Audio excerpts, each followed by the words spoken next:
Good afternoon. Welcome to Sports Nothing But Sports with Ken Sterling for Friday, August 30th, 2019. Brought to you by the great people at Today's Dentistry, Dr. Mike O'Neill, the best dentist there is in the world. Call him. Become his next new patient like I did 26 years ago. I've never looked back. 317-849-2933. It's a Friday, so what the hell are we doing? Let's turn it over to Harry. Harry, ask your questions. I'll bring the answers. Let's go. Get yourself a cocktail, pour yourself a stiff one, and let's have some fun. Now that sounds like a plan, Gandora. Dutchie's here. Jack Brickhouse is here. We got Jack Buck in the house, all sitting around the table, ready to hear your musings about sport. Nothing but sport. All right. Hey, number one, Brick, get your hand off my thigh, would you? I'm already picking up the tab. What's the matter with you? Number one, was it right for Colts fans to boo Andrew Luck the last time he came off the Lucas Oil Stadium field? They can do whatever they want. You can boo, you can cheer. I think to grant permission to people to boo in that circumstance, I think you've got to understand what's going on in Indianapolis and with Colts fans. And Colts fans have kind of been dicked around over the years where it came to Andrew Luck's injuries. Andrew Luck's going to play, he's not going to play. If there were a game this week, he would be playing. And then all of a sudden he just retires out of the middle of nowhere in the middle of a preseason game. He wanted to do it the day after, but the story broke during the game because that's when Adam Schefter got the information. So, you know what? They were mad at a lot of things. Sometimes you yell at clouds. You're not really mad at the clouds, right? You're mad at life. And I think that that's what was going on at Lucas Oil Stadium. You had a bunch of people mad at the circumstance. Andrew Luck was the physical embodiment of all of that. And so they booed as Andrew Luck left the field. It wasn't personal. It's never personal. But you know what? The players, they've got to realize that the cheering's not personal either. The cheering is about laundry. They're cheering the Indianapolis Colts. If Eric Ebron, for instance, still played for the Detroit Lions and he came into Lucas Oil Stadium, fans in Lucas Oil Stadium would boo him. It's not about the person, right? He's with the Colts. So when he scores a touchdown, people cheer. It's not personal. It's never personal. Don't take it so personally. Andrew Luck took it personally. A lot of people around the NFL took it personally. They want to be seen as human beings, not just as guys who are Colts or as Lions or as Raiders or as Rams. They want to be seen as human beings, but that's not the game. We root for the teams. We don't root for the people unless you know the people. There's some people in the NFL and in Major League Baseball that I root for. All right? I would never boo some of those people, college basketball especially. I would never boo those people. And I will cheer those people no matter what uniforms they wear. But that's rare. And for fans, they don't have that kind of luxury. They don't get to develop a personal relationship with these guys. So booing, Andrew Luck's got to realize it's not about him. He ought to be smart enough to do that. All right, here's part B of that question. Was Adam Schefter correct in breaking that story when he did? Yeah, of course, that's his job. What do you want him to do? Sit on the information so Andrew Luck can go out as he wants in front of his family at 3 o'clock at a press conference the next day? No.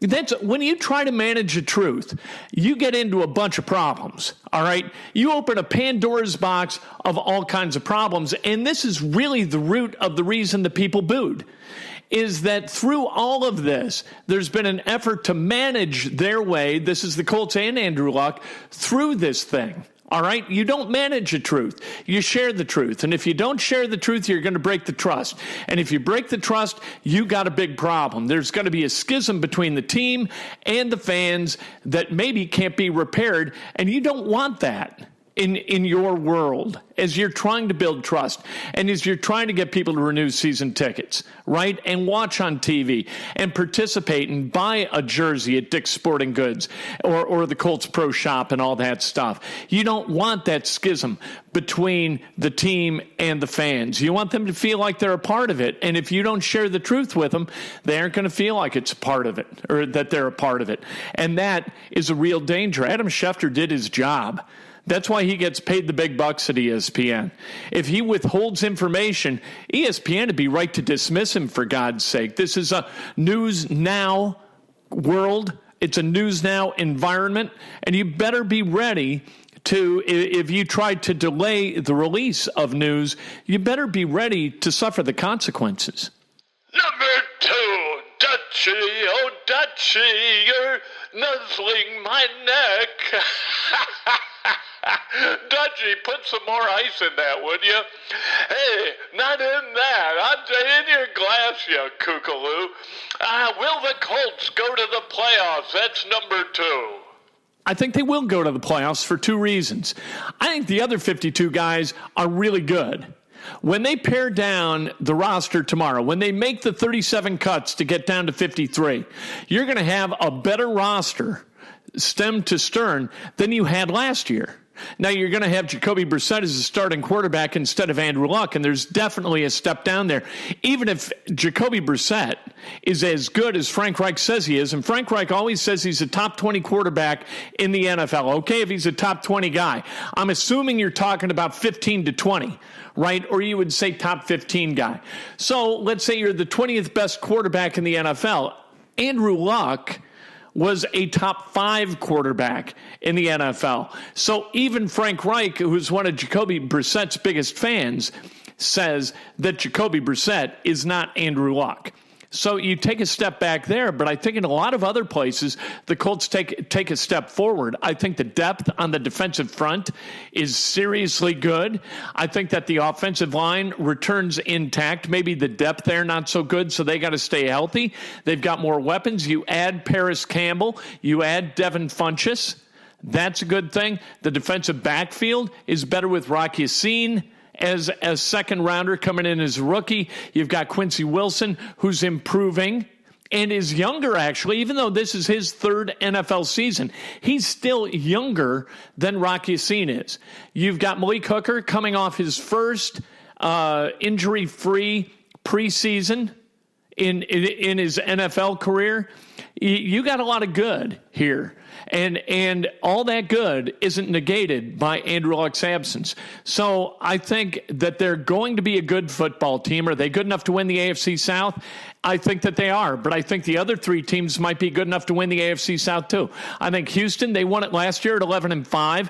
They're good enough to win the AFC South. Jacksonville, the year before, was a couple of minutes or a minute 30 from going to the Super Bowl, for goodness sake. And Tennessee, I think Tennessee's always dangerous. So I think each of these 4 teams has got about a 25% chance of going to the playoffs, of winning the division.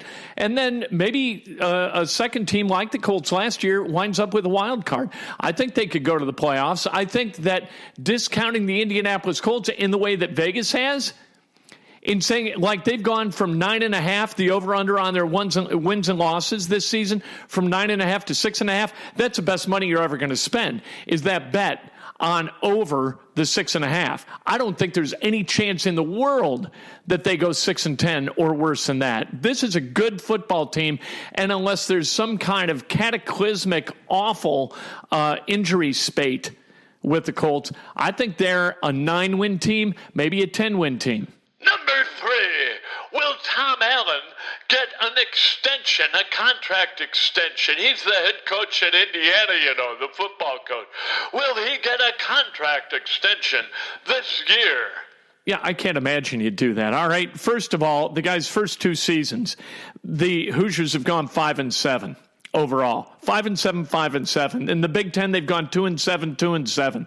They haven't gone to a bowl. They've lost the bucket game twice. Now, is this a program in ascension, or are they making steady improvement in recruiting and in development? You know what? Maybe they are, and maybe they're not. Everybody thinks that they are. Let's see what that looks like on the field, okay? That's the important thing. What's it look like? Not what does it project to be, but what does it look like? What is this season going to bring? Is it going to bring another 5-7, or do you win that magical 6th game so you wind up bowl eligible and a bowl participant?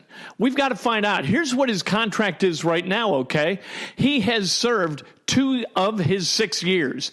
The initial contract, 6 years. He's been the coach for 2 of them. His total contract pay, $10.8 million. He gets $1.8 million every year. All right, so he's under contract for this year and the next 3. Why in the world would you extend a guy or commit yourself to extending a coach when he's got 4 years left on his contract, and to this point, he really hasn't lived up to expectations? Expectations for Indiana have got to be bowl eligibility, or what in the hell's the point? All right, so does he deserve a contract extension? Ask me after the bucket game this year. Then we'll have a clear picture. If it's another 5-7 team, if it's a 4-8 team, no, you don't give him an extension. You give it, or you consider giving him an extension once they go to a bowl or a couple of bowls in a row. You don't do it before that because you're hoping that it's going to come true and because you've been told that things look good enough that can be expected. Hey, you know what? Don't pay people for expectations. Pay people for delivering the goods. Tom Allen, to this point, has not delivered the goods. They got that game against Ball State tomorrow. All this could fall apart tomorrow. Ball State's beaten Indiana before, and they've beaten them a couple of times before. This is not a fait accompli. This is not Indiana just whooping up on some MAC team that's a bunch of sorry asses. That's not what this is. Ball State's going to come down to Lucas Oil Stadium tomorrow with fire in their eyes and try to send IU back to Bloomington with a loss. And if that happens, good luck making a bowl. Number 4 is tomorrow, the worst day on the NFL calendar. Well, it's the worst day for the players. I don't know if it's the worst day for fans. I think it's an interesting day for fans when you find out who's getting cut and who's going to stick on that 53-man roster. It's a little bit different than it used to be. You used to cut down from 90 to 75 and then down to 53. All right? And that was a couple of weeks. All right? This is different. You're going from 90 straight to 53, so 37 guys at each of the 32 spots in the NFL. Each of the 32 teams are going to cut 37 guys. That is a lot of carnage, and that's a lot of dreams dying. Guys who have lived their whole life hoping to make it in the NFL because they want to take good care of their families, maybe because it's just that they love football. They're going to have to turn in their playbook, and they're going to have to give back their swag and all of that stuff. That happens tomorrow, and somebody else may not sign them. This may be the end of the road for some of these guys. And what a shame that's the way it is. You look at it one of 2 ways, right? Either 53 guys are made real happy or 37 guys are made really, really sad. It depends on your perspective. For some people, it's going to be a happy day. For some people, it's going to be a sad day. But 37 times 32 that's a whole lot of sadness. Number 5, what do you think of Eric Cantona's speech at the UEFA Awards the other night, huh? First of all, it's Cantona, Harry, Eric Cantona. Secondly, though, yes, his speech was completely off the wall and weird and bizarre. And here it is, and we would play it for you, but you wouldn't understand it in all likelihood because he's got a very, very heavy accent. So here is his acceptance speech for the award he received at the UEFA Awards the other night. As flies to wanton boys we are for the gods. They kill us for their sport. Soon the science will not only be able to slow down the aging of the cells, soon the science will fix the cells to the state, and so we will become eternal. Only accidents, crimes, wars will still kill us, but unfortunately, crimes, wars will multiply. I love football. Thank you. The first part, as flies to wanton boys, that's a quote from King Lear. Then a preposterous statement about the advancements of science, and then another preposterous statement about how wars are going to multiply because nobody's going to die of natural causes. And then he loves football. The only part that made any sense at all is I love football, and then the thank you at the end of it. One of the weirdest speeches in the history of acceptance speeches. I've never heard anything like it, and we've heard weird speeches before. In this country, at the Academy Awards, you had that woman get up and accept Marlon Brando's Oscar that he won for being the best actor of the year in The Godfather. That was weird. Vanessa Redgrave had an exceptionally weird speech back in the day, way back in history. You had Greer Garson with a nutty speech. This one, in terms of indecipherability, I don't think it has an equal. I can do it. That's all 5 of them. You had, and I threw in a bonus number 6 a little bit earlier. We're going to continue our revelry. I suggest you do the same. Have a great weekend. Get out and see some high school football, you bunch of kooks. Talk to you next Friday, God willing, Goodell Reds. And thank you for showing up. Thanks for being here. Appreciate your contributions each and every week, Harry. You mentioned high school football. Avon at Ben Davis tonight, Brownsburg at Cincinnati St. X, Fishers at Pike, Franklin Central at Roncalli, HSE at North Central, Chittard at Northwood, Lutheran at Ritter, Cecina at Speedway, Trinity at Warren Central. Kick their ass, Warren Central. Let's go. Trinity can't roll across the Ohio River coming into Indiana and steal a victory from us, can they? Hell no. Marion at Ellen, I don't like Trinity. I'd like to tell them where to shove their spirit stick. New Pal at Center Grove, Noblesville at Carmel, Perry Meridian at Southport, Shenandoah at Heritage Christian, Cathedral tomorrow at Cincinnati Moeller at St. X High School. Cubs, you know what? Getting ready to roll. First pitch is 2:20, and that's just in a couple of minutes. So go Cubs. They've won 3 in a row they just swept the New York Mets. God willing, that winning streak continues. They're a very streaky team. They've got Quintana on the bump today. Let's see what happens. Have a great weekend. And remember, Breakfast with Ked every weekday morning at 8 o'clock on Facebook Live, about 8:15 on Periscope Live. It's a show so nice we do it twice. Join me Monday morning. We'll talk to you then. Brought to you by the great people at Today's Dentistry.